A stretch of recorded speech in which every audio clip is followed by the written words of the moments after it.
तो इसी तरीके से बेटा हमारे पास नेक्स्ट क्वेश्चन है, which statement about human vision is correct. तो हमें देखना ये है कि कौन सी स्टेटमेंट विजन के रिस्पेक्ट से हमारे पास करेक्ट है। In a normal eye the image on retina is magnified and upright. नहीं बेटे, नॉर्मल आई में आपके पास जो इमेज होती है वो हमेशा डिमिंश दिखती है बेटे, छोटी दिखती है बेटे।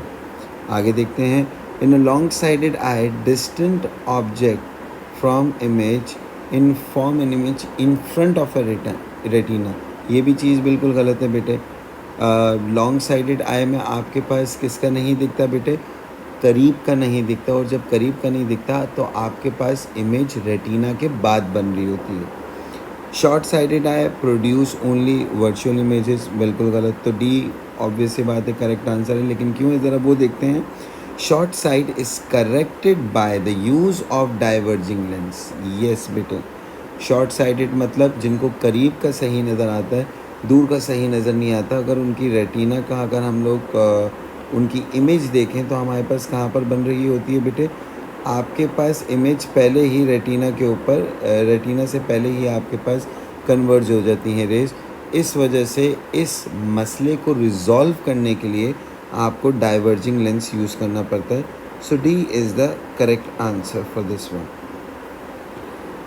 क्वेश्चन नंबर नेक्स्ट क्वेश्चन में आपके पास बेटा बोला हुआ है, light rays are deviated by prism. बिल्कुल ठीक है। Which graph of D against frequency is correct. D आपके पास क्या है बेटे, D is the angle of deviation. तो हमने देखना ये है, ये तो हमें पता है कि अगर ये वाइट लाइट होती है आपके पास तो रेड से वॉयलेट तक डिस्पर्स हो जाती है बेटे। वाइट लाइट प्रिज्म से पास होने के बाद अपने कॉन्स्टिट्यूएंट कलर्स में टूट जाती है। हमें देखना ये है कि इनके दरमियान एंगल और फ्रीक्वेंसी का ग्राफ किस तरीके से होता है बेटे। तो हमें पता है वॉयलेट की फ्रीक्वेंसी सबसे ज़्यादा होती है, मैक्सिमम फ्रीक्वेंसी होती है, और रेड की फ्रीक्वेंसी सबसे कम होती है। और वेवलेंथ का हिसाब किताब देखें तो सबसे इनका बिल्कुल उलट होता है, रिवर्स होता है। तो आपके पास देखा जाए तो रेड की फ्रीक्वेंसी कम है वॉयलेट की। अब वॉयलेट के बीच में ही आपके पास अगर हम वेब की ओर देखें तो आपके पास यहाँ पर जो रिलेशन बताए हुए वो ब्लू और रेड के बताए हुए हैं। तो हमें पता है ब्लू की फ्रीक्वेंसी ज़्यादा होगी एज़ कंपेयर टू रेड। तो यहाँ पर अगर हम लोग देखें ऑप्शन ए में ब्लू की फ्रीक्वेंसी आपके पास कम है बेटे, देखो, और रेड की फ्रीक्वेंसी क्या है, ज़्यादा। तो गलत जवाब हो गया बेटा। इसी तरीके से अगर हम लोग पार्ट बी में देखते हैं तो यहाँ पर आपके पास बोला हुआ है ब्लू की फ्रीक्वेंसी फिर यहाँ पर कम बोली हुई है। पार्ट सी में देखते हैं रेड की फ्रीक्वेंसी ज़्यादा है लेकिन इसका एंगल भी मैक्सिमम बोला हुआ है। ऑल्दो हमें पता है रेड सबसे कम डिविएट होती है बेटे, रिफ्रैक्ट सबसे कम होता है बेटा। तो रेड की फ्रीक्वेंसी भी कम है और उसका एंगल भी कम होता है। अब जैसे जैसे आपके पास फ्रीक्वेंसी बढ़ती जाती है, angle of deviation after refraction वो भी आपके पास क्या होता रहता है बेटा, बढ़ता रहता है। तो इस रिस्पेक्ट से आपके पास D is the correct answer.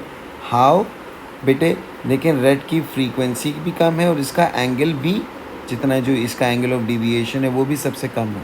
Blue की फ्रीक्वेंसी ज़्यादा और इसका एंगल भी आपके पास देख सकते हैं बेटे ज़्यादा। नेक्स्ट क्वेश्चन बेटे, which statement about light passing from air to glass is correct. अब देखें एयर से ग्लास में जा रही है आपके पास, रेयर मीडियम से डेंसर मीडियम में जा रही है। तो ऑब्वियस सी बात है स्पीड भी कम होगी आपके पास, वेवलेंथ भी कम होगी, और फ्रीक्वेंसी क्या रहेगी बेटे आपके पास, कांस्टेंट रहेगी। So B is the correct answer where it says the speed of the light waves decreases. Why? Because it passes from rare medium to denser medium, और रेयर से डेंसर में लाइट की स्पीड और wavelength कम होती है बेटे। अगले सवाल में आपके पास बोला हुआ है there are 3 objects P Q and R and they are place in front of a mirror. Student I भी आपको यहाँ पर प्लेस करके बताई हुई है। हमें ये बताना है which of these images P Q R can the student C in the mirror. कौन कौन सी इमेजेस को बेटे आपके पास ये आई देख सकती है? तो हम देखेंगे बेटे, आपके पास ऑब्वियस सी बात है, मिरर रिफ्लेक्ट करता है और रिफ्लेक्शन के दरमियान, रिफ्लेक्शन जब होती है आपके पास, तो एंगल ऑफ इंसिडेंस और एंगल ऑफ रिफ्लेक्शन दोनों एक दूसरे के बराबर होते हैं। तो क्यू तो आपके पास कर सकता है बेटे। इसी तरीके से अगर हम पी को देखें तो पी भी आपके पास बेटे रिफ्लेक्ट होके ह्यूमन आई में आ सकता है और एंगल ऑफ इंसिडेंस और एंगल ऑफ रिफ्लेक्शन आपको दिख सकता है। लेकिन अगर आर को देखें तो आर से रेज बेटे स्ट्रेट जा रही है, तो ये वापस भी कहाँ पे आएंगे बेटे? रिफ्लेक्ट होके नीचे ही आएंगे। तो इसका मतलब क्या हुआ?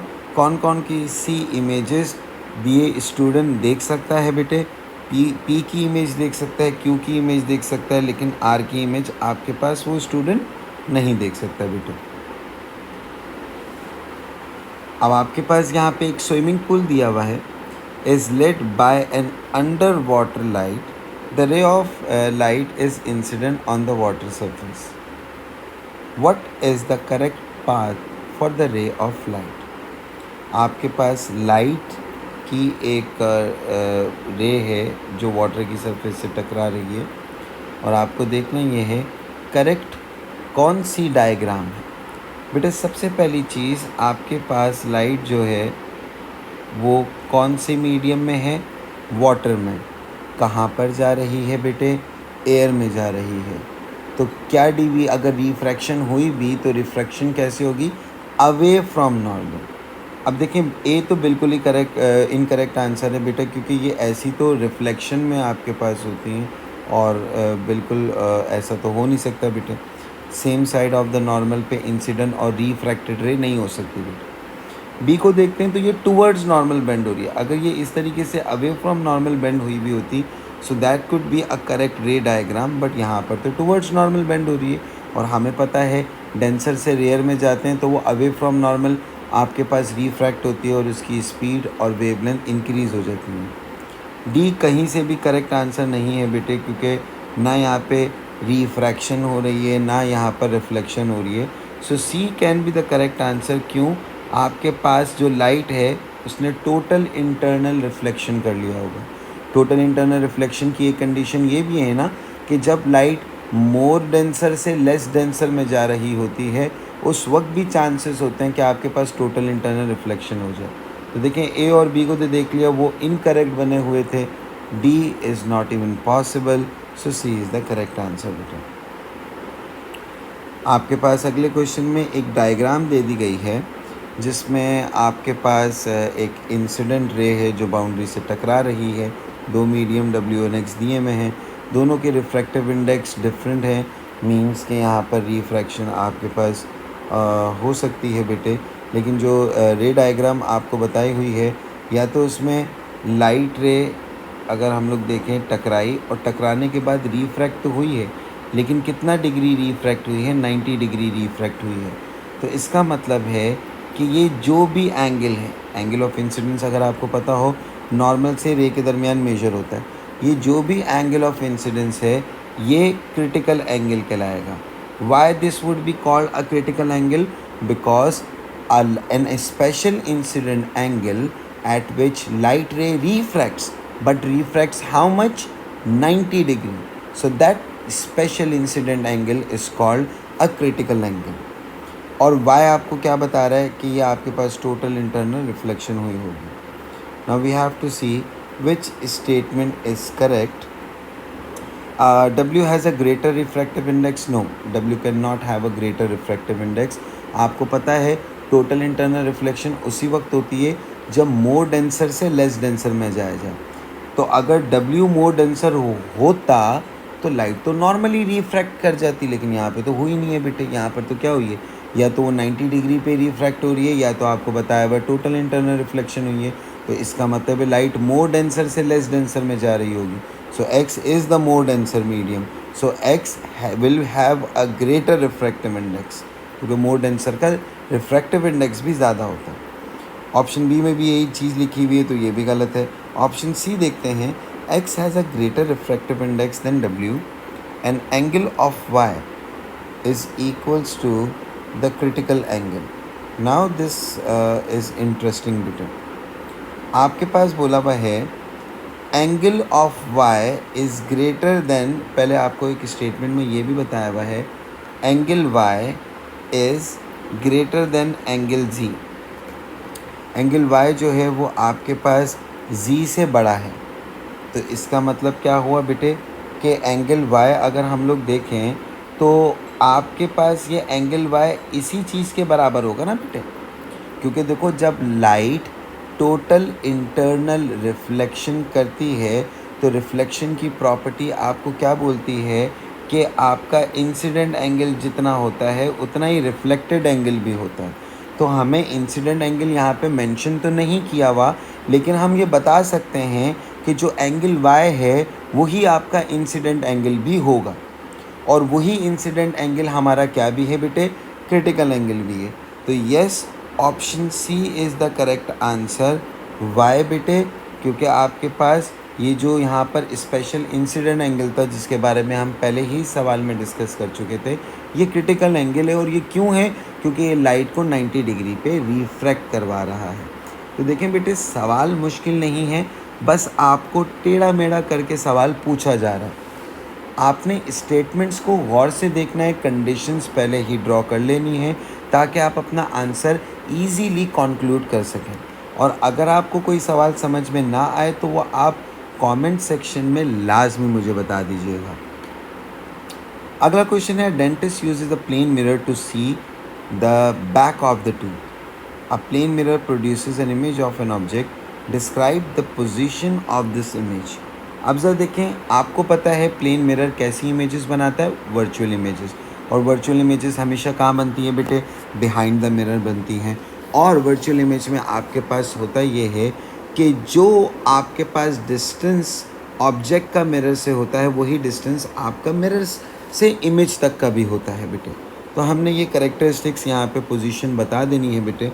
तो ऑब्वियस सी बात है, सबसे पहली पोजीशन आप किस तरीके से डिफाइन करेंगे, the image would be behind the mirror. Why the image would be behind the mirror, क्योंकि प्लेन मिरर से आपके पास वर्चुअल इमेजेस बनती हैं। And the distance of object to mirror is same as distance of image from mirror। अब यहाँ पे हमने ये क्यों नहीं लिखा सर साइज़ बराबर होता, हमें पोजीशन बतानी थी, तो इसलिए हमने तमाम वो कैरेक्टरिस्टिक्स लिखे जो पोजीशन को आइडेंटिफाई करते हैं। आपके पास बी पार्ट में एक डेंटिस्ट जो है वो टूथ को देख रहा है बेटा, मिरर आपके सामने यहाँ पे प्लेस किया हुआ है। Mark the position of the image of x form by mirror. तो अब देखें ये एक्स की पोजीशन मिरर में आपको कहाँ पर दिखेगी बेटे, उस पोजीशन को मार्क करना है बेटा सही तरीके से। आय आपके सामने है बेटे, तो आपने क्या करना है बेटा, रिफ्लेक्ट करनी है बेटे।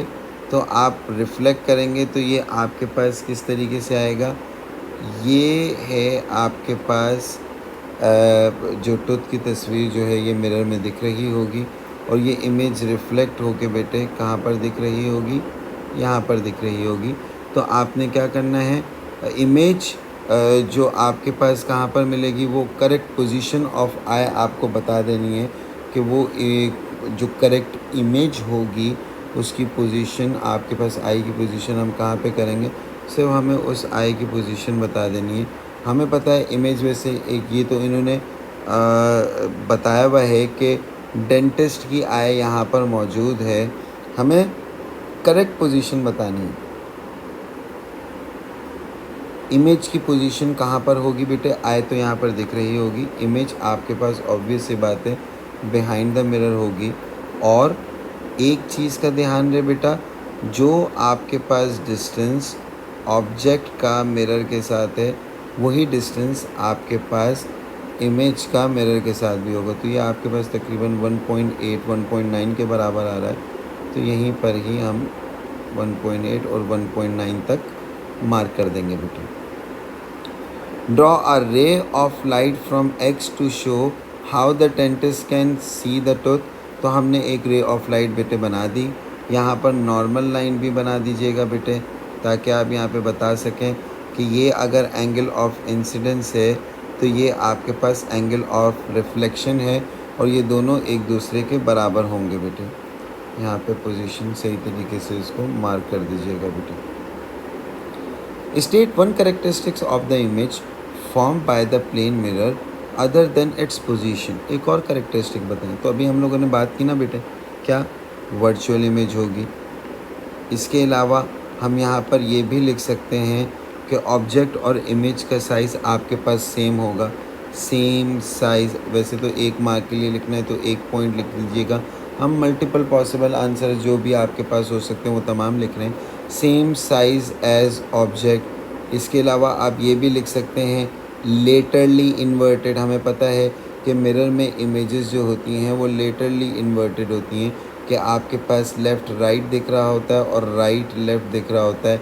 मीन्स कि अगर आप F मिरर में देखेंगे तो आपको F इस तरीके से नहीं दिखेगा, आपको इस तरीके से F दिखेगा बेटा, बिल्कुल लेटरली इन्वर्टेड। आपके पास नेक्स्ट क्वेश्चन में बोला हुआ है कन्वर्जिंग लेंस से कौन सी रे डायग्राम बेटा बिल्कुल करेक्ट है। और उसके लिए उससे पहले आपको ये बताया हुआ है कि वर्चुअल और मैग्नीफाइड इमेज बन रही है। इसका मतलब है आपका ऑब्जेक्ट जो है वो सेंटर और F के दरमियान आ रखा होगा, और इससे इमेज कैसी बनती है। पहली चीज़ A और C तो कॉन्वेक्स लेंस है ही नहीं, ये कॉनकेव लेंसेज हैं बेटे। B आपके पास वर्चुअल इमेज नहीं बना रही, ये तो रियल इमेज बना रही है। और जिस तरीके से ये ऑब्जेक्ट रखा हुआ है, अगर ये ऑब्जेक्ट और इमेज का साइज़ सेम है, अगर सेम है हमें पता नहीं है, लेकिन अगर सेम है तो ये आपके पास ये भी 2F पे होगा और ये भी 2F पे होगा बेटा, अगर सेम है तो। लेकिन हमें ये बताना ही नहीं है, हमें तो वर्चुअल और मैग्नीफाइड इमेज का बताना है। तो उसकी रे डायग्राम किस तरीके से बनती है बेटा, D। और ये रेज़ कहाँ पर, अब हम लोग क्या करेंगे, अगर इस यहाँ पर ये सवाल आ जाता कि बेटा कंप्लीट द रे डायग्राम, तो हम क्या करते हैं, इन दो रेज़ से बेटे वर्चुअल रेज़ बनाते हैं। यह हमारी हो गई वर्चुअल रेज़, और इसी तरीके से इस रे से भी बना देते बेटे वर्चुअल रे एक, क्योंकि आपको पता है ना मैग्नीफाइड इमेज वर्चुअल है, तो वो आपके पास कहाँ पर बन रही होगी, same side where the object is placed. तो बेटा ये आपके पास इस पॉइंट पर एक वर्चुअल इमेज बन रही होगी। और यहाँ पर देख सकते हैं बेटे इस इमेज का साइज़ ज़्यादा भी है, तो मतलब मैग्नीफाइड भी है। नेक्स्ट क्वेश्चन में आपके पास बोला हुआ है एक प्रिज्म दिया हुआ है जिससे लाइट रे एंटर हो रही है, टकरा रही है। आगे देखते हैं कि सवाल में इन्होंने क्या बोला हुआ है। लाइट एयर से बेटे प्रिज्म के अंदर गई है 90 डिग्री के एंगल पे, प्रिज्म से पास हो गई, स्पीड उसकी स्लो हो गई बेटे ग्लास में। हमें पता है बेटा होनी भी चाहिए, रेयर से कौन से मीडियम में जा रही है, डेंसर मीडियम में जा रही है। सवाल ये पूछा हुआ है वेवलेंथ के ऊपर क्या इफेक्ट आएगा।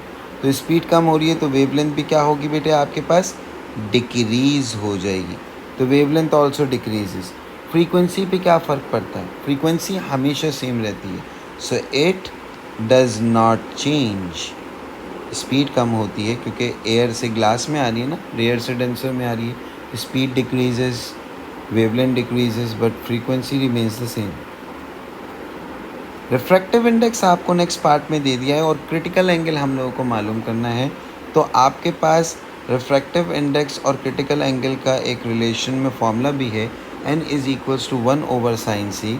n आपके पास 1.6 है, ओवर 1/sin c। उसके बाद sin c और 1.6 की बेटे प्लेसेस को शिफ्ट कर देंगे। साइन दूसरी जगह पे जाके साइन इन्वर्स हो जाएगा बेटा। Sign inverse is equal, sign inverse 1/1.6। तो कैलकुलेटर से जब इसका आंसर निकालते हैं सो दैट इज़ 39 डिग्रीज़ बेटा। आगे बताना है on figure 4.1 sketch the path of the light ray after it strikes the side of the prism and after it return in the air. तो आपके पास क्या होगा बेटा, Z पे हमें पाथ बताना है कि लाइट का पाथ आपके पास क्या होगा। तो डेफिनेट सी बात है बेटे, आपके पास लाइट यहाँ पर टोटल इंटरनल रिफ्लेक्ट करेगी, क्योंकि क्रिटिकल एंगल आपका 39 डिग्री आया है और यहाँ पर एंगल ऑब्वियस सी बात है क्रिटिकल से ज़्यादा है। देख भी रहा है बेटा 45 डिग्री होगा आपके पास। तो क्योंकि this is 90, this is 45, so definitely भी दिस इज़ ऑल्सो 45। अब नॉर्मल मैं बनाता हूँ बेटा, आपके पास सरफेस के बिल्कुल परपेंडिकुलर होगा नॉर्मल, तो ये वाला एंगल भी क्या होगा बेटा 45, जो कि इंसिडेंट एंगल कहलाएगा।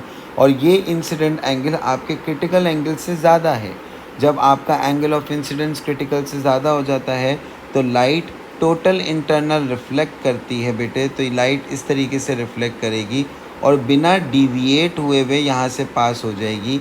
यहाँ पर बिना डिविएट हुए हुए पास क्यों होगी? क्योंकि यहाँ पे अगर नॉर्मल लाइन में बनाता हूँ तो आपके पास light ray along the normal है, और जब light ray along the normal होती है तो विदाउट एनी डिविएशन वो पास कर जाती है बेटे। तो देखें, कोई चीज़ तुक्के से नहीं हो रही, ये जर्नल ऑब्जर्वेशन से नहीं हो रही, हर चीज़ कैलकुलेटेड है बेटे। आपने इस चीज़ का ख्याल रखना है। कभी भी ऐसा भी हो सकता था, अगर यहाँ पे एंगल ऑफ इंसिडेंस क्रिटिकल से कम आता तो लाइट आपके पास रिफ्रैक्ट कर जाती, और रिफ्रैक्ट करती तो आपके पास अवे फ्रॉम नॉर्मल जाती है टुवर्ड्स। डेफिनेट सी बात है, एयर में जा रही है तो अवे फ्रॉम नॉर्मल इस तरीके से आ सकती थी बेटे, लेकिन हमें पता है यहाँ पर एंगल ऑफ इंसिडेंस क्रिटिकल से ज़्यादा है तो टोटल इंटरनल रिफ्लेक्शन होगी। नेक्स्ट क्वेश्चन में आपके पास बोला हुआ है कि एक थिन कन्वर्जिंग लेंस है जो कि ट्रांसपेरेंट मटेरियल का बना हुआ है, रिफ्रैक्टिव इंडेक्स 1.5 दिया हुआ है, आपके पास इंसिडेंट एंगल भी बता दिया है, सिर्फ और सिर्फ एंगल ऑफ रिफ्रैक्शन बताना है। और लाइट रे ट्रैवल कहाँ से कहाँ कर रही है ज़रा ये भी देख लेते हैं। Light ray is travelling in air strike the surface of the lens, rare से डेंसर मीडियम में जा रही है। तो रिफ्रैक्टिव इंडेक्स का फॉर्मूला क्या होता है? n is equals to sine I over sine R. तो साइन आर को हम अलग कर देते हैं। इंसिडेंट एंगल आपको पता है 55, रिफ्रैक्टिव इंडेक्स आपको पता है 1.4 है, साइन उधर जाके साइन इन्वर्स हो जाएगा बेटा। So sine inverse sine 55 over 1.4 that would be equals to बेटे 36 डिग्री। अब आपको बताना है कि आइडेंटिफाई करना है कि जब लाइट रे आपके पास एयर से लेंस में जा रही है तो क्या क्या चीज़ों के ऊपर या क्या क्या चीज़ें चेंज होंगी। स्पीड ऑफ लाइट पहले आपको देखें कॉलम में बता दिया, डायरेक्शन ऑफ डिविएशन कहाँ पे डिविएट होगी, और स्पीड ऑफ लाइट के बारे में बताना। तो एयर रेयर से डेंसर मीडियम में जा रही है तो टुवर्ड्स नॉर्मल, तो ये तीन में से आंसर पॉसिबल हैं बेटे। टुवर्ड्स नॉर्मल भी होगा और आपके पास स्पीड जो होगी वो डिक्रीज़ भी हो जाएगी बेटे आपके पास। तो टुवर्ड्स नॉर्मल और स्पीड डिक्रीजेस, तो this is the correct answer for this part बेटे। नेक्स्ट क्वेश्चन देते हैं, what happen to the frequency. अब तो आपको रट चुका ही होगा बेटे, फ्रीक्वेंसी कभी भी चेंज नहीं होती, तो स्टेज कांस्टेंट बेटे, हमेशा कांस्टेंट रहेगी। फोकल लेंथ आपके पास 2.5 सेंटीमीटर दी हुई है। आपको ये बताना है बेटे what is meant by focal length. तो फोकल लेंथ आपके पास होती क्या है बेटे, तो हमें बस सिर्फ फोकल लेंथ की डेफिनेशन लिखनी है। तो मल्टीपल डेफिनेशंस हो सकती हैं बेटे आपके पास, आपको सिर्फ और सिर्फ उनमें से कोई सी भी एक लिख देनी है। जस्ट लाइक के बेटे आपके पास फोकल लेंथ होती क्या है, लेंस के सेंटर से लेकर फोकल पॉइंट तक का जो डिस्टेंस होता है बेटे that is actually called a focal length. ठीक है बेटे, तो हम यहाँ पर लिख देंगे it is the distance from centre of lens till focal point. आपके पास अब यहाँ पर ऑब्जेक्ट की ये स्केलिंग आपके पास आ जाती है बेटे। फोकल लेंथ याद रखिएगा कितनी दी हुई है 2.5। तो अब देखें ये नॉट टू स्केल आपके पास डायग्राम है, आपको बल्कि स्केल डायग्राम भी बोल सकते हैं क्योंकि आपको स्केल बता दिया है। अब आपके पास सबसे पहली चीज़ मार्क करें F2F कहाँ पर होंगे। देखिए ये 5 बॉक्सेस 1 सेंटीमीटर के हैं, तो आपके पास f कितना था, योर f वॉज 2.5। तो हम देखते हैं, this is 1, this is 2, this would be 2.5 in the middle, ये आ गया f। इसी तरीके से बेटे आपके पास अब 2f को भी मार्क कर देते हैं बेटे। तो ये तो आ गया बेटा आपके पास f, 2f को, this is 0.5, this is 1, this is 2, so this is definitely your 2f। दूसरी साइड पे भी मार्क कर देते हैं बेटे। आपके पास 5 बॉक्सेस का जो एक बॉक्स है, एक स्मॉल बॉक्स 5 के बराबर है। फिर आपके पास 10 हो गया, this is 10, this is 2.5, so this is f बेटे। फिर 0.5 और ये आ गया आपके पास 2f। तो ऑब्जेक्ट कहाँ पे रखा हुआ है बेटा, बियॉन्ड 2f। अब आपको पता है इमेज कहाँ पे बनेगी, f और 2f के बीच में बनेगी। आपको बताना क्या है, ऑब्जेक्ट की हाइट इन्होंने बताई हुई है। By drawing on figure 8.1 locate and mark the image I of an object. अब देखें कितनी रेज बनाते हैं बेटे, 3 आप रेज बनाएंगे बेटे। सबसे पहली रे बिल्कुल पैरेलल टू प्रिंसिपल एक्सिस लेकर जाएंगे, लेंस से टकराएगी बेटे ये रे, और टकराने के बाद कहाँ से पास होगी बेटे, F से पास हो जाएगी। तो देखें हम इसको F से ही पास करवाएंगे, ये हो गया बेटा F से पास।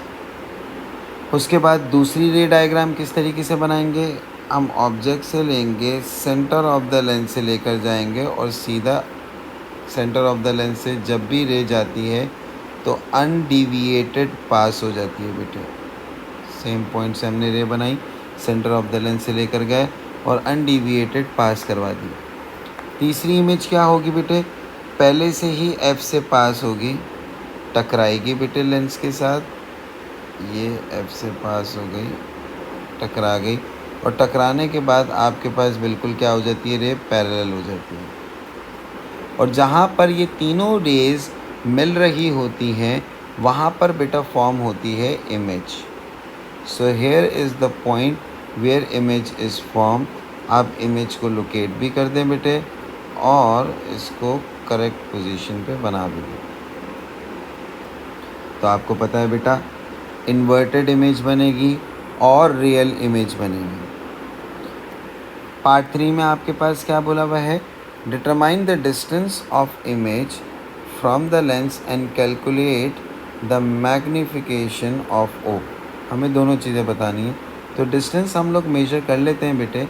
आपके पास कितना आ रहा है, एक बॉक्स आपके पास बेटे 1 की, ये एक बॉक्स बेटा 5 स्मॉल बॉक्सेस का एक बॉक्स 1 सेंटीमीटर के बराबर है। So this is 2, this is 3 and this is 3.5 बेटे। तो आपके पास डिस्टेंस कितना आया बेटा, 3.5 सेंटीमीटर।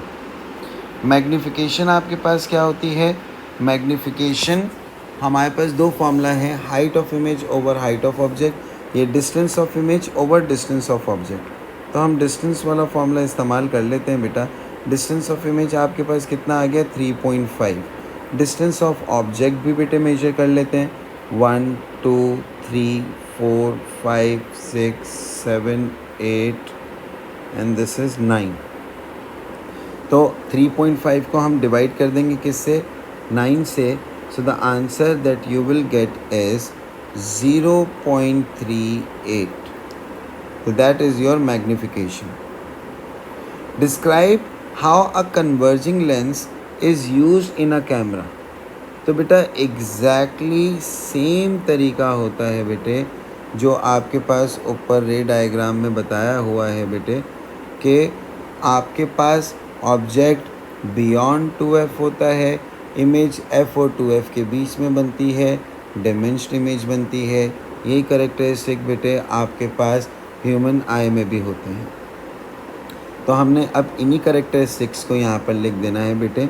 क्या होता है आपके पास कि real image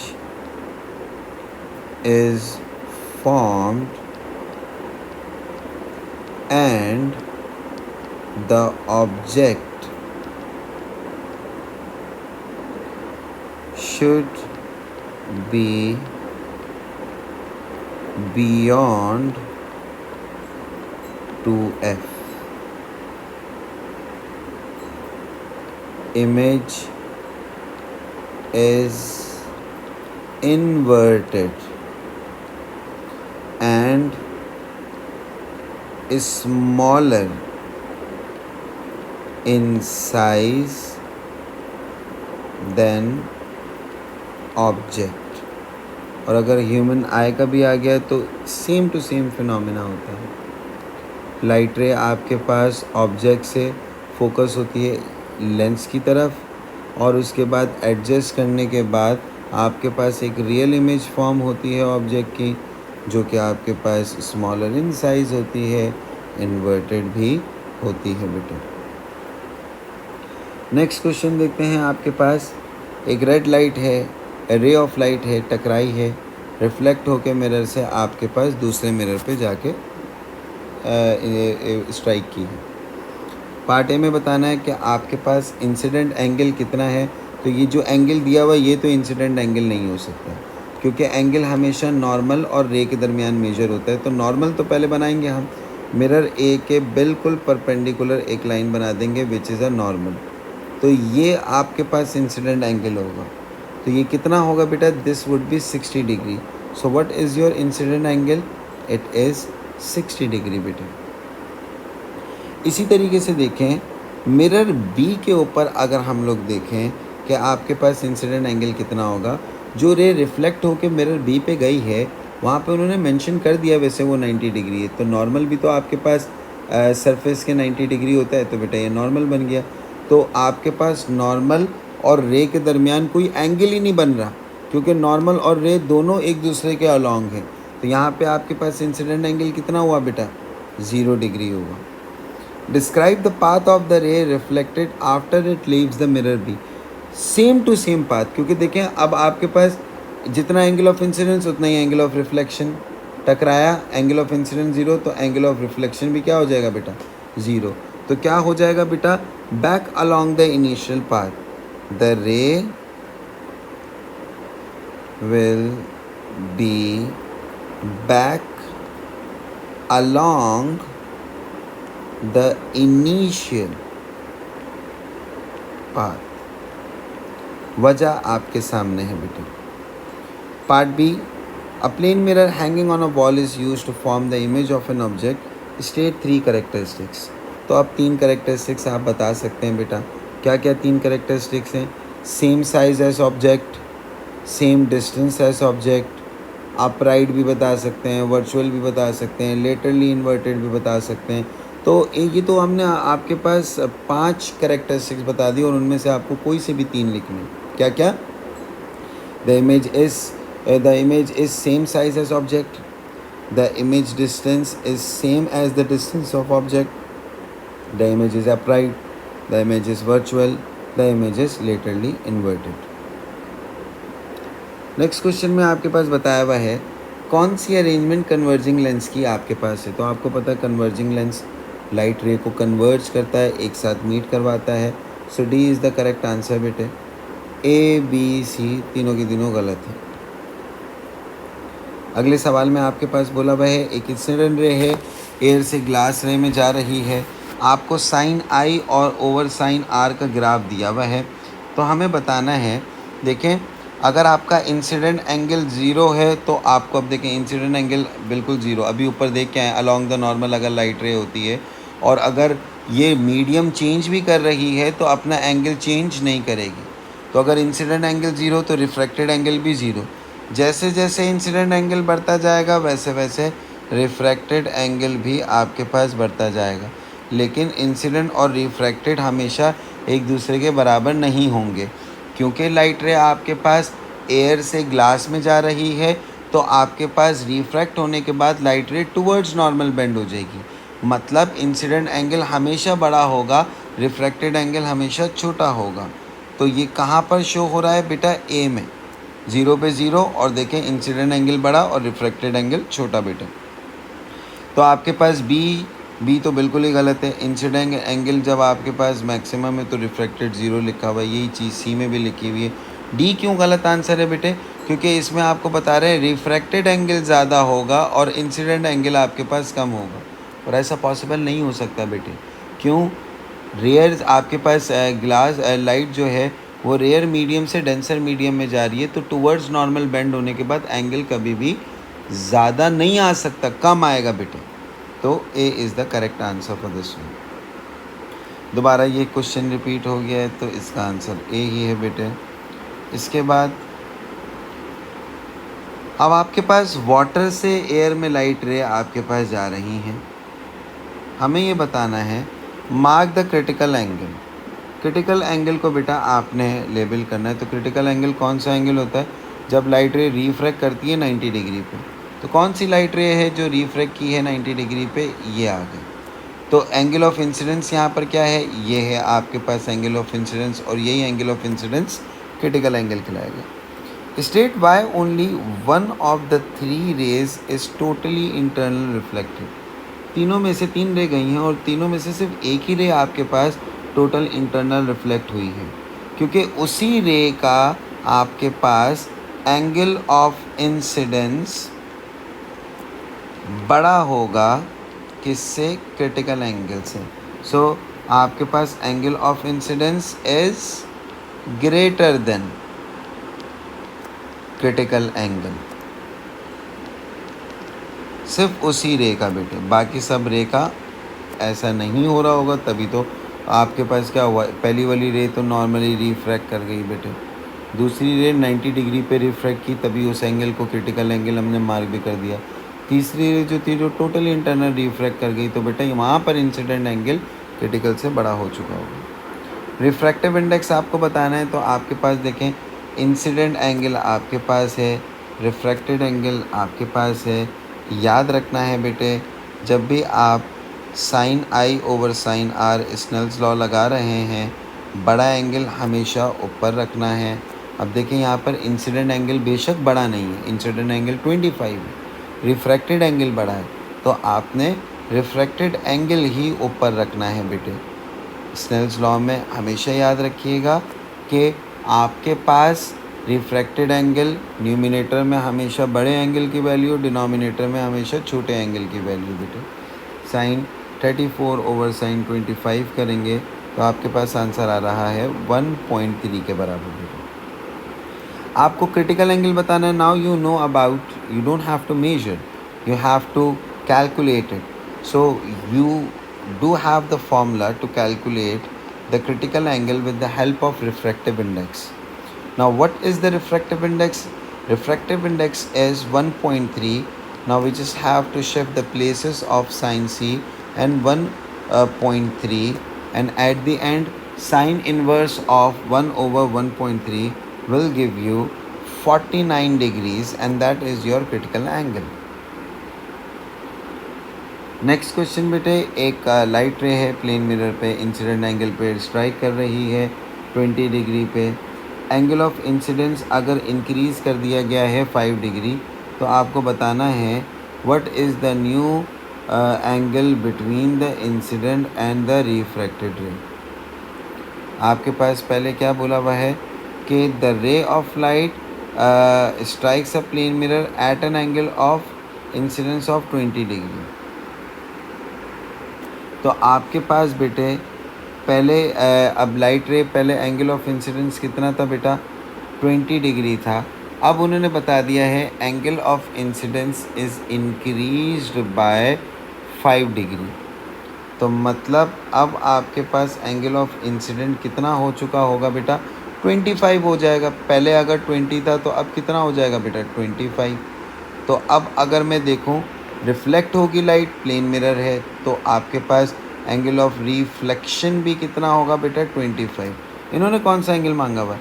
the angle between the incident ray and the reflected ray, मतलब ये इंसिडेंट और रिफ्लेक्टेड रे के दरमियान का एंगल मांग रहे हैं। तो ये भी 25, ये भी 25, तो ओवरऑल टोटल एंगल कितना हो जाएगा बेटा? 50 डिग्री हो जाएगा। ठीक है, सवाल को किसी भी तरह से पूछा जा सकता है।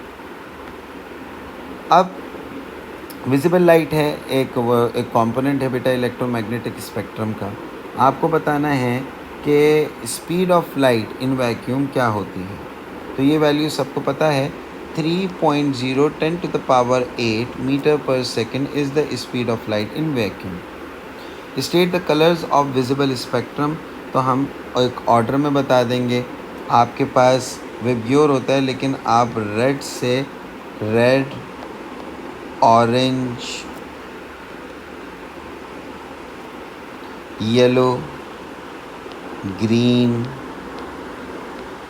Blue, indigo and at the end violet. तो ये विजिबल स्पेक्ट्रम से बेटे ये हम लोगों ने लिख दिया। अब आपके पास एक कॉन्केव लेंस दिया हुआ है। ऑब्जेक्ट की हाइट 3 सेंटीमीटर है और वो 4 सेंटीमीटर दूर एक डाइवर्जिंग लेंस से रखी गई है बेटे। आपको बताना ये है फोकल लेंथ f1 और f2 आपको बता दिए गए हैं। Determine the focal length of this lens. तो सेंटर से लेके f तक का डिस्टेंस आपके पास बेटे क्या होता है, फोकल लेंथ होता है। और आपको पता है बेटे लाइट रे हमेशा यहाँ पर जब भी कन्वर्जिंग लेंस से स्ट्राइक करेगी वर्चुअल इमेज बनाएगी। तो हम पहले फोकल लेंथ को मेजर कर लेते हैं। What is my focal length?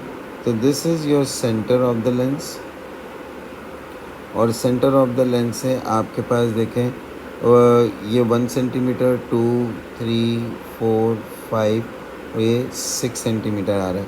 तो बेटा what is your focal length? Your focal length is 6 centimetre. Either ways आप मेजर कर सकते हैं, दोनों से सेम आंसर आएगा। अब आपने इस डाइवर्जिंग लेंस से एक इमेज प्रोड्यूस करनी है। तो आइए ज़रा बेटा इससे भी इमेज प्रोड्यूस करते हैं। आपके पास ऑब्जेक्ट किधर है, ये रहा। वही 2 रेज बनाएंगे बेटे। पहली रे स्ट्राइक करेगी, टकराने के बाद बेटे कहाँ पर जाएगी बेटे, डाइवर्ज करेगी। ठीक है, तो ये आपके पास बेटे डाइवर्ज करके यहाँ पर आ गई बेटे। डाइवर्ज करने के बाद एफ से तो पास नहीं होगी बेटे, डाइवर्ज करिए, लेकिन अबव वर्टिकली अबव उसकी पॉइंट से बेटे पास हो रही होगी। दूसरी लाइट रे आप कैसे बनाते हैं बेटे, सेंटर से पास करवाते हैं। और आपको पता है सेंटर से पास करवाते वक्त लाइट अनडिविएटेड पास हो जाती है। अब ये दो रे कभी भी मिल नहीं सकती बेटे। तो इन 2 रे को मिलाने के लिए बेटे हमें क्या करना पड़ेगा, एक वर्चुअल इमेज ड्रॉ करनी पड़ेगी बेटे। वर्चुअल रेज बनाते हैं बेटे। तो सबसे पहले हमने क्या किया, ये जो आपके पास पहली रे जो हमने ड्रॉ की थी उसके अकॉर्डिंगली हम वर्चुअल रेज बनाते हैं। तो ये आपके पास आ गई बेटे वर्चुअल रे, और 2 रे ये पिंक और ग्रीन रे जहाँ पर आपके पास मीट कर रही होंगी बेटे, वहाँ पर आपके पास क्या बनेगी, एक अदद इमेज बन जाएगी।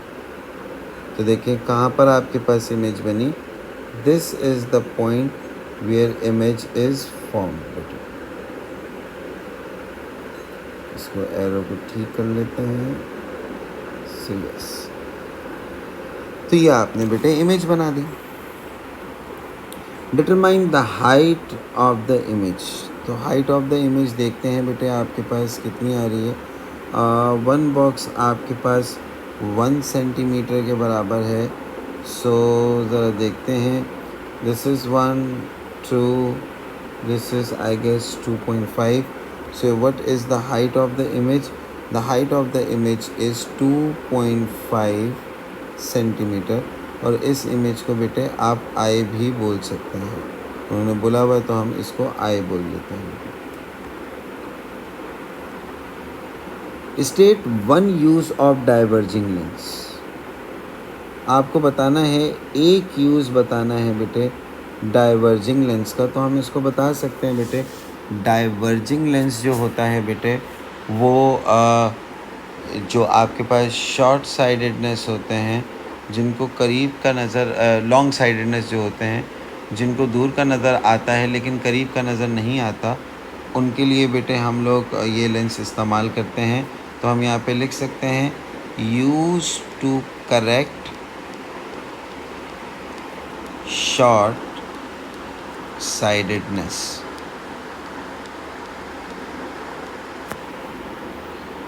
पार्ट डी में आपके पास बोला हुआ है, एयर से लाइट रे ग्लास में जा रही हैं, क्या क्या चेंजेस आपके पास आएंगे वो आपने बेटे बताने हैं।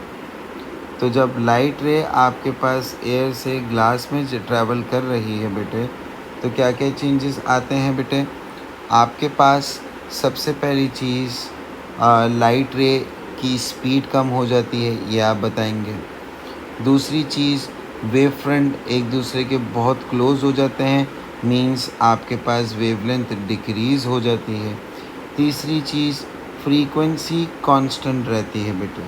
तो ये तीनों के तीनों आंसर बेटे आप यहाँ पर लिख सकते हैं। क्या क्या हैं कि आपके पास स्पीड यहाँ पर कम हो जाएगी, टूवर्ड्स नॉर्मल आपके पास लाइट रे बेंड हो जाएगी, और इस वजह से वेवलेंथ जो है वो आपकी डिक्रीज़ हो जाएगी। फ्रीक्वेंसी क्या रहेगी बेटे आपके पास? सेम रहेगी। और आपके वेव फ्रंट्स जो हैं वो एक दूसरे के क्लोज टुगेदर आ जाएंगे। सो वेव फ्रंट्स का जो डिस्टेंस होगा बेटे वो आपके पास क्या हो जाएगा? कम हो जाएगा। तो wave fronts travel shorter distance in the same time.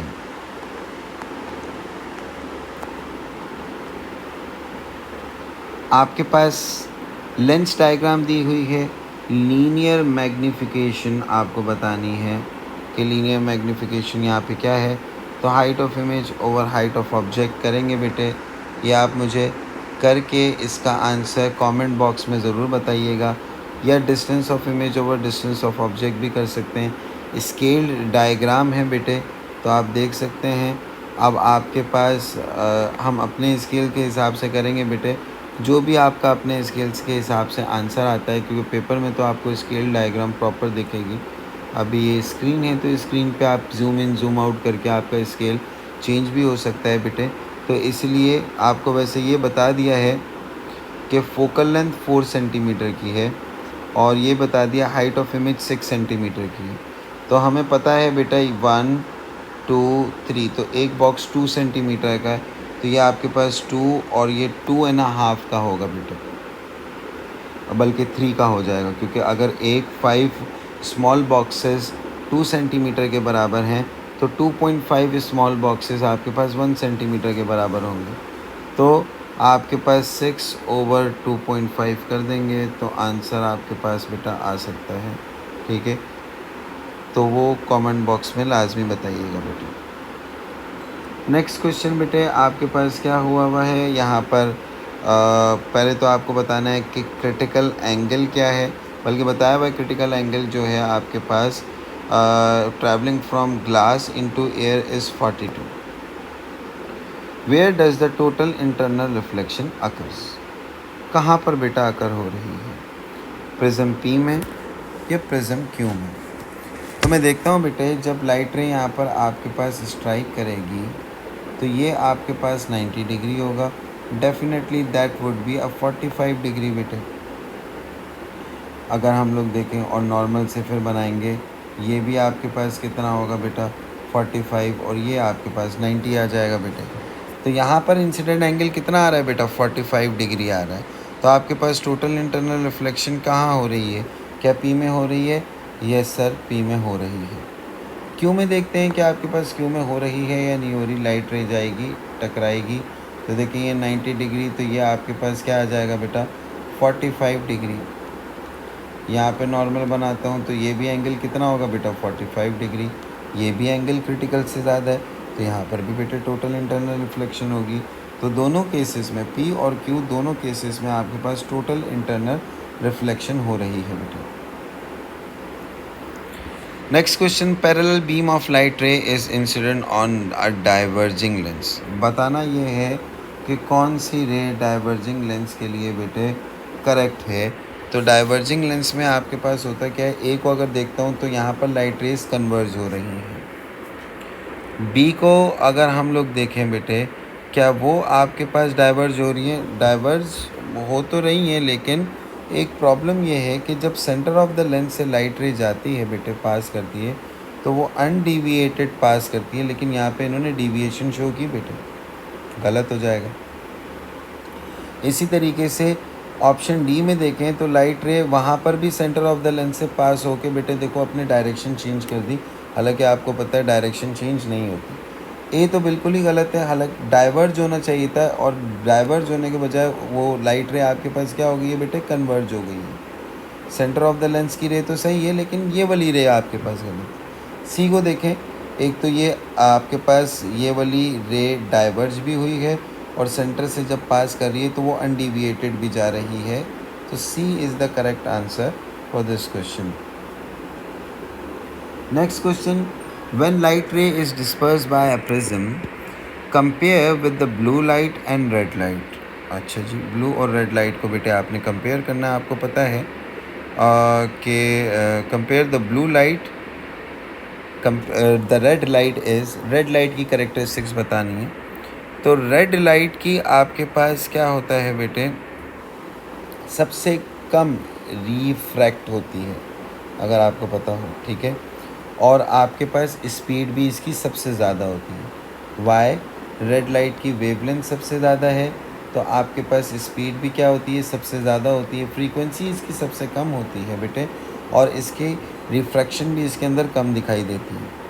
तो the red light is slowed down less and refract less. Yes बेटा, A is the correct answer. अब देखें, रिफ्रैक्ट मोर, ठीक है। यहाँ पे रिफ्रैक्ट लेस सही लिखा हुआ है, तो स्लो डाउन मोर ये गलत लिखा हुआ है, हालांकि हमें पता है रेड लाइट की स्पीड सबसे ज़्यादा होती है बेटा। टेलीविज़न कंट्रोलर है, इंफ्रारेड बीम्स बेटे इमिट कर रहा है। कौन सी स्टेटमेंट इंफ्रारेड के लिए बिल्कुल करेक्ट है? आयोनाइजेशन लॉन्गिट्यूडनल तो होती नहीं है, सारी ट्रांसफर्स होती हैं बेटे। फ्रीक्वेंसी अल्ट्रावायलेट की हायर होती है एज़ कम्पेयर टू इंफ्रारेड, और इनफैक्ट इंफ्रारेड आपके पास इंफ्रारेड से ज़्यादा विजिबल की भी होती है बेटे फ्रीक्वेंसी। लेकिन जितनी भी आपके पास इलेक्ट्रोमैग्नेटिक स्पेक्ट्रम है, वो सब के सब स्पीड ऑफ लाइट से ट्रैवल करते हैं। So D is the correct answer for this one. Which statement is correct? अब आपके जर्नल स्टेटमेंट्स दी हुई हैं, उनमें से कौन सी करेक्ट है आपको बताना है। Total internal reflection occurs when light रे travel from air into glass. नहीं बेटे, रेयर से डेंस में जा रही है, यहाँ पर टोटल इंटरनल रिफ्लेक्शन नहीं होता बेटा। डेंसर से रेयर में जाती है तब होता है बेटा total internal reflection. The larger the refractive index, the larger is the critical angle. नहीं बेटा, जितना लार्जर रिफ्रैक्टिव इंडेक्स होगा उतना स्मॉलर क्रिटिकल एंगल होगा। When total internal reflection occur, the angle of incidence is equals to angle of reflection. Yes, reflection हो रही है ना बेटे, इंसिडेंट और रिफ्लेक्टेड एंगल हमेशा बराबर होंगे बेटे। अब देखें रे डायग्राम एक और आ गई। अब इस रे डायग्राम में आपको क्या करना है बेटे, आपको इस ऑब्जेक्ट की इमेज बनानी है बेटे। फोकल लेंथ 3 सेंटीमीटर पर है, तो हम लोग देख लेते हैं कि कहाँ पर होगी आपके पास focal length. This is 1 2 3, so this is your F. So where will be 2F? देख लेते हैं 1 2 and 3. So this is your 2F.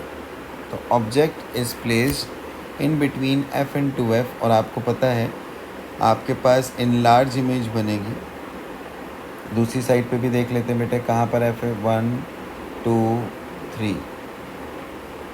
Focal length आपको बताई हुई थी बेटे 3 सेंटीमीटर, तो उस रिस्पेक्ट से मार्क कर रहे हैं बेटा 1 2 and 3। So this is 2F। अब बेटा इसकी रे डायग्राम बनानी है, तो हम बना लेंगे बेटे। कैसे? स्ट्रेट जाएगा, टकराएगा, टकराने के बाद कहाँ से पास होगा बेटा, F से पास होगी आपके पास लाइन। उसके बाद दूसरी रे कहाँ से पास होगी बेटे, आपके पास सेंटर से वो पास होगी, और अनडिविएटेड बेटे कहाँ पे चली आएगी, पास होते हुए चली गई बेटे। तीसरी रे कैसे बनाते हैं, F से पास होती है, लेंस के साथ टकराती है बेटे, और टकराने के बाद आपके पास लाइट रे क्या हो जाती है, पैरेलल हो जाती है। ठीक हो गया बेटे। तो ये तीनों रे जहाँ पर मीट कर रही होंगी बेटे, उस पॉइंट पे आपके पास क्या होगा, आपके पास इमेज फॉर्म होगी बेटे। तो ये है वो पॉइंट जहाँ पर आपके पास इमेज फॉर्म हो रही है। और आप देख सकते हैं बेटे, जैसा कि हमने प्रिडिक्ट किया था कि आपके पास इमेज बियॉन्ड 2F बनेगी और इन लार्ज भी बनेगी। तो देख लें आपके पास इमेज जो है एक तो बियॉन्ड 2F भी बनी हुई है, और आपके पास इनलार्ज इमेज भी है।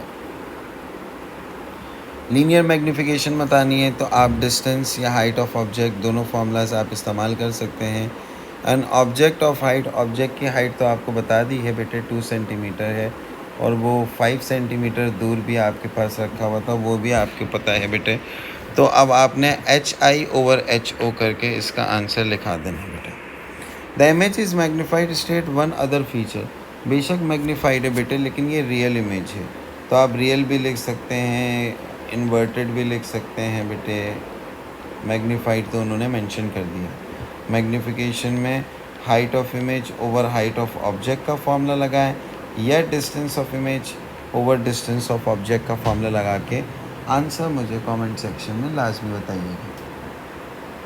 State the name of one optical device that produces a magnified image as shown in 6.1. Projectors हो गए बेटे आपके पास, फोटोग्राफ इनलार्जर हो गए। इन दोनों डिवाइसेस में आपके पास क्या होता है, इसी टाइप की इमेज फॉर्म हो रही होती है। तो दोनों में से आप कोई सा भी एक लिख सकते हैं बेटा, क्योंकि it is a 1 marker question. Electromagnetic radiations आपको बताई हुई हैं, मौजूद हैं। आपको बताना ये है यहाँ पर कि सन से ट्रैवल होके अर्थ पर आ रही हैं। टिक करना है बेटा कौन सी स्टेटमेंट ट्रू है और कौन सी स्टेटमेंट आपके पास फॉल्स है। तो gamma rays are used to kill cancer cell but can also cause cancer. Yes बेटे बिल्कुल ट्रू है, कैंसर सेल किल भी करती हैं, ज़्यादा पड़ गई कैंसर लग भी जाता है। Infrared is used in sunbeds. No बेटे, सनबेड्स में कौन सी रेज इस्तेमाल होती हैं, अल्ट्रा वायलेट, तो ये आपके पास फॉल्स आ जाएगा। Radio waves have the highest frequency. No बेटे, रेडियो वेव्स की फ्रीक्वेंसी हाईएस्ट कहाँ पे होती है, गामा की फ्रीक्वेंसी हाईएस्ट होती है। इनफैक्ट रेडियो की तो वेवलेंथ सबसे ज़्यादा होती है, तो ये भी फॉल्स हो गया। The higher the frequency the smaller the wavelength. Yes बेटे, गामा की सबसे ज़्यादा फ्रीक्वेंसी है, लेकिन देखें वेवलेंथ उसकी सबसे कम है। वाइट लाइट जो है आपके पास स्ट्राइक कर रही है, स्ट्राइक करने के बाद बेटे आपके पास क्या होगा, ये डिस्पर्स हो जाएगी। आपको सिर्फ बताना ये है कि किस तरीके से डिस्पर्स होगी। तो बेटे एक आपके पास ये रे आ गई और ये आपके पास ये ऊपर वाली, आपको पता है रे बेटे क्या है, आपके पास ऊपर वाली रे रेड लाइट है बेटे, और नीचे वाली रे जो है वो आपके पास वॉयलेट है बेटे। तो यहाँ पे आर और वी लिख दें बेटे और काम हो गया। बताना ये है explain why the prism split the light into different colours. Now this is a good one बेटे, आपको स्प्लिट क्यों हो रही है ये चीज़ बतानी है। तो देखें white light is a mixture of colour, और उसमें जो जो मिक्सचर्स हैं उन तमाम मिक्सचर्स की बेटे स्पीड अलग है सबका। आपके पास ऑब्वियस सी बात है, जो एयर से ग्लास में आ रही है तो वहाँ पे रिफ्रैक्टिव इंडेक्स भी बेटे आपके पास क्या है, दोनों मीडियम का अलग अलग है। तो सबसे पहली चीज़ 2 मार्क के लिए लिखना है आपके पास, तो हम लिख से एक चीज़ तो ये लिख सकते हैं, डिस्पर्जन आपके पास डिफरेंट रिफ्रैक्टिव इंडेक्स की वजह से हुई है। अब इसको आप सेंटेंस फॉर्म में लिख सकते हैं बेटा, it is because of the different refractive index of air and glass. दूसरा बेटा आपके पास जो दूसरी चीज़ है, तमाम की तमाम आपके पास एंगल जो ऑफ रिफ्रैक्शन है बेटा सबका डिफरेंट है बेटे। तो इसी वजह से भी बेटे आपके पास प्रिज्म जो है वो वाइट लाइट को डिस्पर्स करवा देता है, because all the colours of visible spectrum have different angle of refraction. इसीलिए तो वॉयलेट सबसे ज़्यादा रिफ्रैक्ट होता है और रेड सबसे कम रिफ्रैक्ट होता है। कौन सी डिवाइस टोटल इंटरनल रिफ्लेक्शन को अकर करती है, ऑप्टिकल फाइबर, जिसके थ्रू हमारे आजकल इंटरनेट भी यूज़ हो रहे हैं बेटे। इंटरनेट की केबल्स ऑप्टिकल फाइबर से बनी हुई होती हैं, और ऐसे इंटरनेट जो ऑप्टिकल फाइबर से मतलब ऑप्टिकल फाइबर जो लोग यूज़ कर रहे हैं बेटे उनके इंटरनेट फास्ट भी होते हैं, क्योंकि लाइट रे कम, आपके पास जो सिग्नल्स होते हैं वो कम लॉस होते हैं बेटा, सारे के सारे टोटली इंटरनल रिफ्लेक्ट होके आपके मीडियम के अंदर ही रहता है। जब लाइट रे डिस्पर्स होती है प्रिज्म से, compare the blue with red. अभी अभी बेटा ये सवाल किया भी था, जिसमें हमें पता है कि रेड जो है उसकी स्पीड ज़्यादा होती है और रिफ्रैक्शन सबसे कम होती है बेटा। कॉन्केव लेंस दिया हुआ है, कॉन्केव लेंस से आपके पास कैसी इमेज बनती है? सबसे पहली चीज़ वर्चुअल इमेज, दूसरी चीज़ स्मॉलर इन साइज़ होती है बेटे। तो लार्जर लार्जर गलत, इन्वर्टेड भी नहीं होती बेटे, अपराइट होती है। तो यहाँ पे स्मॉलर तो लिखा हुआ है बेटा, लेकिन यहाँ पे इन्वर्टेड भी लिखा हुआ है। तो आपके पास अपराइट भी ना बोलें इसको, इसको ये बोलें जैसा ऑब्जेक्ट होगा वैसी ही एग्जैक्ट इमेज दिख जाएगी बेटे, अपराइट भी नहीं। तो स्मॉलर और सेम द वे अप बेटे। नेक्स्ट क्वेश्चन में आपके पास बोला हुआ है कि student reads the following in her physics book that the incident angle is greater then 42, which is the critical angle for glass in air. Okay, what is the student reading about? Student किसके बारे में पढ़ रहा है? Incident, critical, ये उस वक्त आते हैं जब हम टोटल इंटरनल रिफ्लेक्शन के बारे में पढ़ते हैं। So the student is learning about total internal reflection. Incident angle आपको दिया हुआ नहीं है, लेकिन दूसरा एंगल दिया हुआ है, तो ये 15 है, तो ये आपके पास कितना हो जाएगा? 90 minus 15 which would be equals to 75। Refractive index आपको गिवन है, आपने स्नेल्स लॉ लगाना है, n is equals to sine I over sine R. So sine 75 over sine R हम लोगों को निकालना है, जबकि हमारे पास रिफ्रैक्टिव इंडेक्स की वैल्यू दी हुई है विच इज़ 1.5। तो प्लेसेस चेंज करके साइन इन्वर्स करेंगे, so you will get to know that your refracted angle is 40 degree बेटा। प्रिज्म से लाइट रेट स्ट्राइक कर रही है, उसके बाद डिस्पर्स हो रही है। तो बताएं कौन सी सही चीज़ बताई हुई है? विबग्योर याद रखिएगा बेटे, ठीक है। पहले आपके पास देखें येलो, यहाँ पर सबसे पहले चीज़ तो बेटा सबसे कम जो रिफ्रैक्ट होती है वो आपके पास कौन सी होती है? वो रेड होती है बेटे। रेड के बाद फिर अगर यहाँ पे येलो और ग्रीन का कंपैरिजन दिया हुआ है, तो येलो आपके पास बेटे कहाँ पर होगी? ऊपर की तरफ होगी। ग्रीन आपके पास कहाँ पर होगी बेटे? नीचे की तरफ होगी। लेकिन येलो और अगर हम लोग देखें यहाँ पर, तो ये इन सब में से कौन सी चीज़ बेटे करेक्टली आपको बताई गई है? ज़रा हम उसमें से देख लेंगे बेटे आपके पास। तो अगर देखा जाए ए इज़ द करेक्ट आंसर। क्यों बेटे? ज़रा देखें बेटे, सबसे पहली चीज़ बी गलत क्यों? येलो और ग्रीन में इतना ज़्यादा फ़र्क नहीं हो सकता, साइड बाय साइड ही होते हैं। डी में देखें तो ये तो रिफ्रैक्ट होके बेटे आपके पास कहाँ जा रही हैं? ये तो बिल्कुल ही आपके पास अलग टूवर्ड्स नॉर्मल बेंड हो रही हैं, तो ये तो आपके पास गलत है बेटे। सी में देखें तो आपके पास ये बहुत ज़्यादा ही, आप देखें बहुत ज़्यादा ही रिफ्रैक्ट कर गई और एक ही रे के साथ रिफ्रैक्ट कर रही हैं, बहुत ज़्यादा कर गई, उसको तो हम लोग अंदाज़ा नहीं लगा सकते। लेकिन देखें प्रिज्म में जाने के बाद येलो और ग्रीन एक ही रे से आपको पास बेटे बताई हुई हैं। तो बेटा एक रे तो नहीं होती, प्रिज्म में जाते साथ ही आपके पास क्या हो जाती है? लाइट डिस्पर्स हो जाती है, और उसके बाद जब एयर में जाती है तो हमें 7 डिफरेंट कलर्स दिख रहे होते हैं बेटा। So that is why A is the correct answer बेटा। अब आपको लीनियर मैग्नीफिकेशन के बारे में नेक्स्ट क्वेश्चन में बताना है। What is linear magnification? तो बता दें आप, it is the ratio of, it is the ratio of height of image over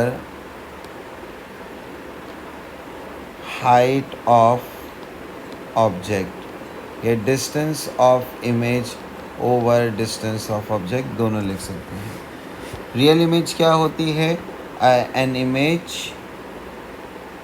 an image that can be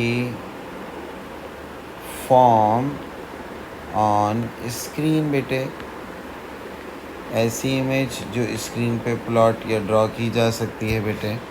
उसके बाद आपको कंटिन्यू द रे until it reaches the image बेटे। एक ऐसी रे बनानी है बेटे जो इमेज तक आपके पास डायरेक्टली जाए। तो हम कौन सी रे बनाएंगे बेटे? ऐसी रे जो ये आपको जो बना के दी हुई है। तो हम क्या करेंगे बेटे? क्या आपको फोकल लेंथ बताया हुआ है? नहीं। आप क्या करें, यहाँ से डायरेक्ट इमेज का बेटा पॉइंट को मीट करवा दें बेटे। ये तो टेढ़ी बन गई। ये हमने डायरेक्ट क्या किया बेटे? इस पॉइंट से इमेज को मीट करवा दिया।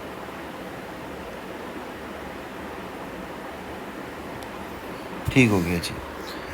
उसके बाद आपके पास नेक्स्ट क्वेश्चन दिया हुआ है, डिटरमाइन द फोकल लेंथ। अगर हम फोकल लेंथ देखें तो यहाँ पे आपके पास ये बताया हुआ है, दिस इज़ ऑफ 1 सेंटीमीटर।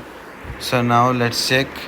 आपके पास ये आ रहा है, दिस इज़ 1 2 और ये 2.4 है बेटे। So what is your focal length? Your focal length is 2.4 centimetre. Draw another two rays from the top of the object to show the how images form. बाकी दो रेज भी बेटे बनानी है। तो हमें पता है आपके पास एक रे तो बहुत सिंपल है, जो कहाँ से पास होगी बेटे? Direct centre of the lens से पास होगी बेटे। तो ये आपके पास आ गई direct centre of the lens से। तीसरी रे कौन सी होती है बेटे? जो एफ से पास होने के बाद पैरेलल हो जाती है। तो अभी पहले एफ मार्क कर लें। यहाँ पर एफ कहाँ पर होगा? This is 1 2 and this is 2.4। So this is the point F. तो तीसरी रे भी बना देते हैं, जो एफ से पास होगी, टकराएगी और टकराने के बाद आपके पास क्या हो जाएगी बेटे? पैरेलल होके इमेज आपके पास बनेगी। तो ये बाकी की तीन रेज भी आपके पास प्लॉट हो गई बेटे। नेक्स्ट क्वेश्चन बेटे आपके पास बोला हुआ है, रे डायग्राम्स दी हुई हैं। Which arrow show the direction of the light ray after it is incident on the boundary. Direction बतानी है तो बेटे हम देख सकते हैं, ये भी बताया हुआ है कि angle of incidence is greater than critical angle, मतलब रिफ्लेक्शन हो नहीं है। तो बी की डायरेक्शन में आपके पास लाइट जाएगी बेटे, क्योंकि टोटल इंटरनल रिफ्लेक्शन जितना एंगल ऑफ इंसिडेंस उतना ही आपके पास क्या होगा बेटा? Angle of reflection. और क्योंकि एंगल ऑफ इंसिडेंस बड़ा था क्रिटिकल से, that is why total internal reflection हो रही है। नेक्स्ट क्वेश्चन में आपके पास बोला हुआ है, draw two reflected ray and locate the position of image. तो देखें, इमेज की पोजीशन यहाँ पे निकालना बहुत आसान होती है। आपको पता है डिस्टेंस ऑफ ऑब्जेक्ट और इमेज सेम होते हैं बेटे। तो आप क्या करें, पहले आप पाकिस्तानी तरीका इस्तेमाल करके इमेज पहले से ही हम लोग बता देते हैं कि इमेज कहाँ पर होगी, क्योंकि हमें पता है डिस्टेंस बराबर है। तो जितना ऑब्जेक्ट और मिरर के दरमियान का डिस्टेंस होगा उतना ही आपके पास मिरर और इमेज के दरमियान भी डिस्टेंस होगा। तो यहाँ पर बेटे आपके पास इमेज फॉर्म होगी। दोबारा बना लेते हैं, दिस इज एट 3। तो ये आ गया बेटे आपके पास। अब उसके बाद बेटे आप को पता है यहाँ से हमने दो रेज मीट करवानी है। आपको ये भी बता सकते हैं कि ह्यूमन आई कहाँ पर होगी, जहाँ पे उसको इमेज दिख रही होगी। तो ये आपके पास बेटे वर्चुअल इमेज आ गई। ठीक हो गया बेटे। और इसी तरीके से आपके पास दूसरी वर्चुअल रे बना देते हैं बेटे।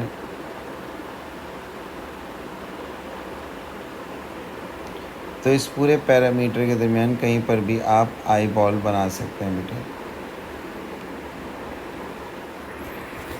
और ये है आपके पास बेटा image,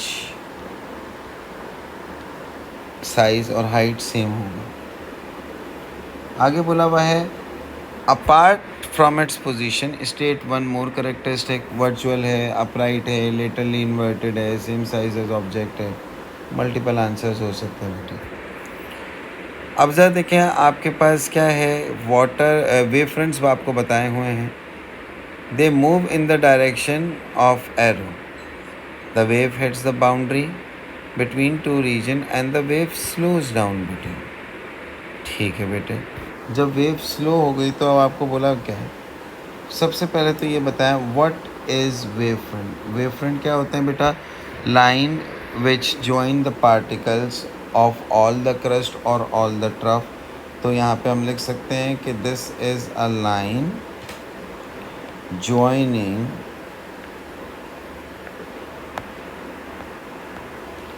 line joining points along a crest that is called a wavefront.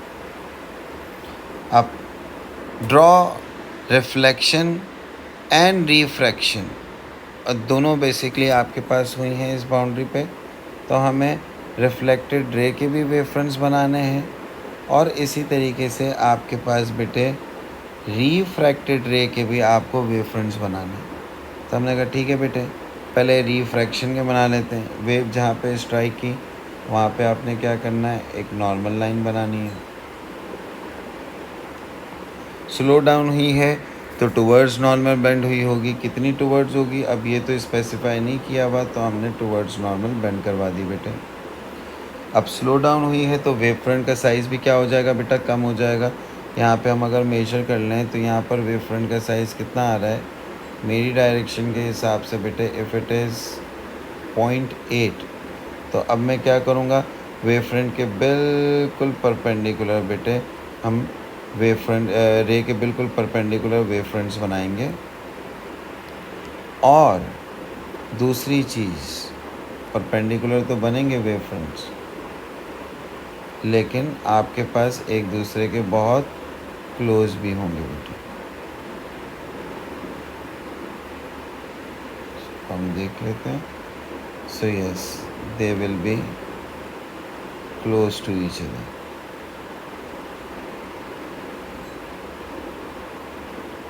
कम से कम 3 वेव फ्रंट्स आप बना दें। साइज़ प्लीज़ तमाम वेव फ्रंट्स का इक्वल रखिएगा बेटे, ठीक है। और अगर यहीं से ही रे रिफ्लेक्ट हो जाती है बेटे तो हम यहाँ से रिफ्लेक्टेड रे भी बना देते हैं। तो जितना एंगल ऑफ इंसिडेंस होगा उतना ही एंगल ऑफ रिफ्लेक्शन रखना है बेटा, ये चीज़ याद रखिएगा। तो ये हमने बेटा एंगल ऑफ रिफ्लेक्शन भी उतना रख दिया। और वेव फ्रंट्स बेटे बना दें तो ये इसका एक वेव फ्रंट और दोनों। अब देखें यहाँ पर रिफ्लेक्शन में वेव फ्रंट्स का डिस्टेंस चेंज होता है नहीं बेटे, तो ये हमने डिस्टेंस जो इंसिडेंट रे के दरमियान वेव फ्रंट्स का था वही आपके पास रिफ्लेक्टेड रे के दरमियान भी होगा। पार्ट सी में बोला हुआ है लाउड स्पीकर की फ्रीक्वेंसी 2 किलोहर्ट्ज़ दी हुई है, वेवलेंथ आपको दी हुई है, स्पीड ऑफ साउंड आपको मेजर करनी है। तो फ्रीक्वेंसी आपके पास किसके बराबर होती है, फॉर्मूला क्या लगेगा, v is equals to f lambda. F आपके पास 2 किलो है, किलो का मतलब होता है 10 to the power 3। Wavelength 16 centimetre है, डिवाइड बाय 100 करके मीटर में चेंज कर दिया। तो अब आपके पास बेटा स्पीड आ जाएगी, दैट वुड बी 320 मीटर पर सेकंड, और होनी भी इतनी चाहिए थी 300 to 340 के दरमियान। वो कौन सी ह्यूमन ऑडिबल फ्रीक्वेंसी रेंज है जो ह्यूमन सुन सकते हैं बेटा। So state the range of the frequency that can be heard by a healthy human. Healthy human क्या होगा बेटा, 20 से 20,000 हर्ट्ज तक होता है ना बेटा। तो हेल्दी ह्यूमन आपके पास क्या हो सकता है बेटा, वो रेंज आपको इसे भी लिख दें बेटे। सो कम से कम आपके पास कितनी हो जाएगी, लोवेस्ट और हाईएस्ट दोनों बता दें। 20 हर्ट्ज कम से कम होती है, तो हम बोल सकते हैं बेटे कि 20 हर्ट्ज से 20,000 हर्ट्ज तक, जो कि ह्यूमन फ्रीक्वेंसी ऑडिबल रेंज होती है बेटे, वो हमने यहाँ पे मार्क कर दिया। आगे देखें, आपके पास प्लेन मिरर है, कौन सी डायग्राम बिल्कुल करेक्टली शो हो रही है। Angle of incidence, angle of reflection बराबर होंगे, so A is the correct answer. एक रे डायग्राम आपके पास यहाँ पे दी हुई है।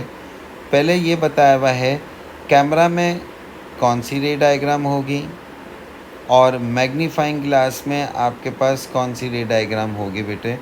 सबसे पहली चीज़, एक्स वाली चीज़ तो आपके पास बेटा मैग्नीफाइंग ग्लास है। क्यों, वर्चुअल इमेज बन रही है, सेम साइड पे बन रही है, और अपराइट भी होगी बेटे ये।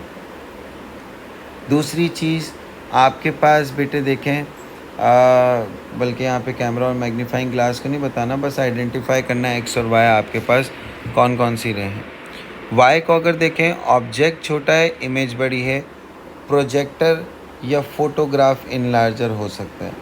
तो X is your magnifying glass, Y is your project. तो आई होप सो बेटे आपको ये जितने भी सवाल करवाए गए हैं, लाइट, जनरल प्रॉपर्टीज़, बीच में इलेक्ट्रोमैग्नेटिक स्पेक्ट्रम भी आया है, साउंड वेव्स भी आए हैं, ये आपको अच्छे तरीके से समझ में आए होंगे बेटे। मैं ये वर्कशीट भी साथ में बेटे पोस्ट कर रहा हूँ। इसके रिमेनिंग सवाल बेटे आप लोग कीजिएगा, आप लोगों की प्रैक्टिस भी हो जाएगी। और मुझे कोई से भी सवाल में अगर प्रॉब्लम हो तो बेटे मुझे कमेंट सेक्शन में ज़रूर बताइएगा, ताकि मैं आपकी क्यूरीज़ को रिजॉल्व कर दूँ। अपना बहुत ख्याल रखिएगा बेटे। Thank you so much for listening and learning. अल्लाह हाफ़िज़ एंड टेक केयर।